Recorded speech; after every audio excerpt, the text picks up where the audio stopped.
There are generally three stages of the process of making a map. The first is concept, playtesting second, and the third is polishing. The first stage is rather easy but is one of the most important steps. It will define what your map will look like and possibly play like. It's all about putting your ideas in the engine and building up. It is the most fun part in my opinion because it allows you to do whatever you want and see it come to life. This step is followed up by the second step, which is just as important. Playtesting. The step everyone fears. Playtesting will show you your true colors. It'll also show you if you were really fucked up the first step or not. Map has to be fun to play firsthand, or you might as well start over, which is usually my case. This is why playtesting is just as important as the first step. Aside from learning more about your map, see what works and what does not. This step takes a long time to complete, and you'll see yourself switching back and forth from step 1 to step 2 and vice versa. In my experience, the grind here is acceptable. It is fun to test the map and play with brain-dead bots. However, I have no server, so bots will have to do, but players are generally preferred.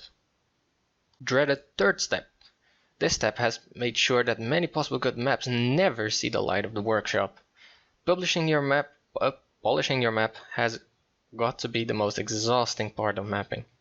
It is fun to detail your creation, but after a while you get lazy. You want to finish it up quickly and lower your standards in order to tell yourself you did a good job, which is usually not the case. I can't count the times I had to create shame on my face and go back and fix something that looked good at the time, but looking back is just a pile of poo. I have seen people straight up abandon maps, half-baked and left unplayed forever in the workshop. To complete these steps, here are a couple of tips. Don't go bug fixing. When you're focusing on polishing your map, what you should be focused on is, well, detailing and polishing your map. The bugs you'll fix later, because while detailing and polishing your map, it could be that you get sloppy and just make a tons of new bugs and errors that you could have avoided if you just waited to the last second to fix them all. Second, close any distractions. Close your browser, close Spotify, close everything. Just keep Hammer open, your Source SDK, and just focus. Turn off the lights if you need to, close the door, and just focus on what you're doing. Any distractions gotta go.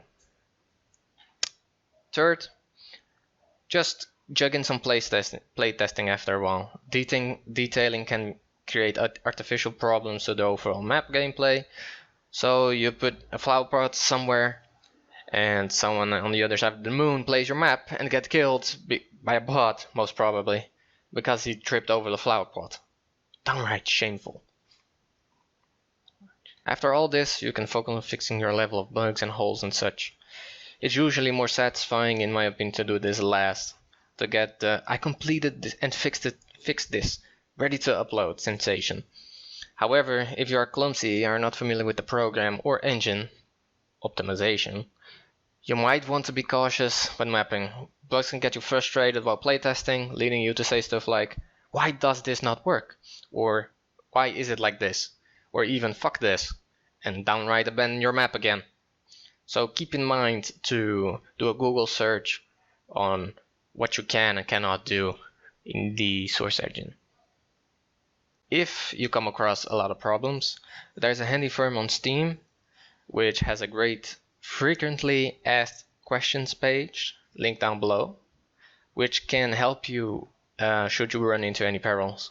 You can also just post on the forum should your troubles be unknown. But usually the people there are quite fast on responding to any threads. So this was a brief overview on the and guide sorta on how I deal with mapping perils for CSGO when mapping something up.